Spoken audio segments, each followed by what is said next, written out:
Desde que o ser humano começou a olhar para o céu, uma pergunta nunca deixou de existir. O que é Deus? Uma figura com forma humana? Uma consciência superior observando tudo de fora? Um criador com intenções, desejos e julgamentos? Mas, e se essa pergunta estiver mal formulada desde o início? E se Deus não fosse alguém, mas algo? Não uma voz, não um rosto, não uma vontade, mas uma estrutura, uma ordem silenciosa, uma lógica tão profunda que sustenta tudo o que existe. E se Deus fosse matemática, a linguagem que não muda, culturas surgem e desaparecem, religiões se transformam, idiomas evoluem, palavras mudam de significado, mas existe algo que permanece intacto: a matemática. 2 mais 2 sempre será 4. Não importa se você escreve isso em grego antigo, em sânscrito, em árabe ou em código binário. Números não obedecem a culturas. Não seguem ideologias. Não se dobram ao tempo. Essa universalidade levanta uma questão inquietante. A matemática foi inventada ou foi descoberta? Se foi inventada, por que o universo inteiro parece obedecer a ela? E se foi descoberta, onde ela estava antes de nós? Quando o número era sagrado? Muito antes da ciência moderna, um grupo já havia chegado a uma conclusão radical. Para eles, tudo era número. Os pitagóricos acreditavam que a realidade não era feita de matéria, mas de proporções. Eles descobriram que a música seguia relações matemáticas perfeitas, que a harmonia dependia de razões exatas. Eles observaram padrões na natureza: espirais, simetrias, ciclos, proporções que se repetem do micro ao macro. Para eles, números não eram ferramentas humanas. Eram verdades eternas.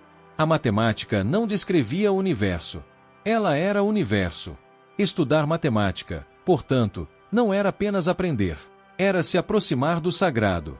A ordem escondida da realidade. Com o passar dos séculos, essa visão não desapareceu. Ela se transformou. A ciência moderna nasce quando alguém decide olhar para o mundo e perguntar: qual é a equação por trás disso?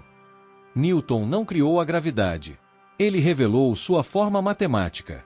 Maxwell não inventou a luz. Ele traduziu seu comportamento em equações. Cada avanço parecia menos uma criação e mais uma descoberta de algo que já estava lá, como se o universo estivesse escrito em uma linguagem silenciosa, esperando ser lida. A matemática deixou de ser apenas um idioma. Virou uma chave. Einstein e o Deus da ordem. Albert Einstein nunca acreditou em um Deus pessoal, que pune ou recompensa. Mas ele também não acreditava em um universo caótico. Para ele, Deus era a ordem profunda revelada pelas leis da natureza, a elegância das equações, a coerência invisível por trás do espaço e do tempo.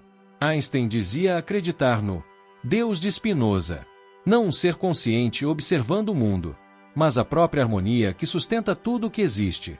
Cada equação descoberta não era um ato de criação. Era como levantar um véu. A matemática não mudava. Nós é que estávamos nos aproximando dela. E se a realidade for matemática? No século XX, essa ideia chegou ao seu limite mais extremo. E se a matemática não apenas descrevesse a realidade, mas fosse a realidade? Segundo essa visão, partículas não são coisas. São soluções matemáticas. Leis da física não governam o universo. Elas são o universo. Cada dimensão, cada constante, cada simetria faz parte de uma estrutura matemática gigantesca. Nesse cenário, Deus não está fora do cosmos. Deus não observa a criação. Deus é a própria estrutura que torna a existência possível. Diferentes universos poderiam existir como diferentes equações, cada um com suas próprias regras, dimensões e formas de existência. A criação não seria um ato de vontade, mas o desdobramento natural da matemática em todas as suas possibilidades. O que isso muda? Essa ideia não elimina o mistério. Ela o aprofunda. Se Deus é matemática, então a divindade não julga, não escolhe, não interfere. Ela sustenta. Ela organiza. Ela mantém a coerência do real.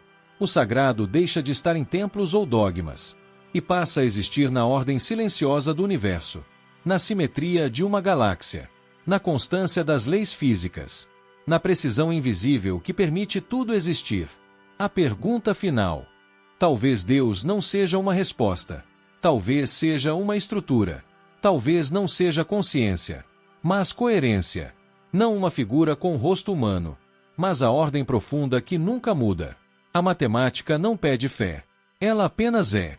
E talvez, ao tentar entender o universo, não estejamos procurando Deus, mas tentando ler, com mais clareza, a equação da existência. Agora a pergunta fica com você. Deus é consciência ou estrutura?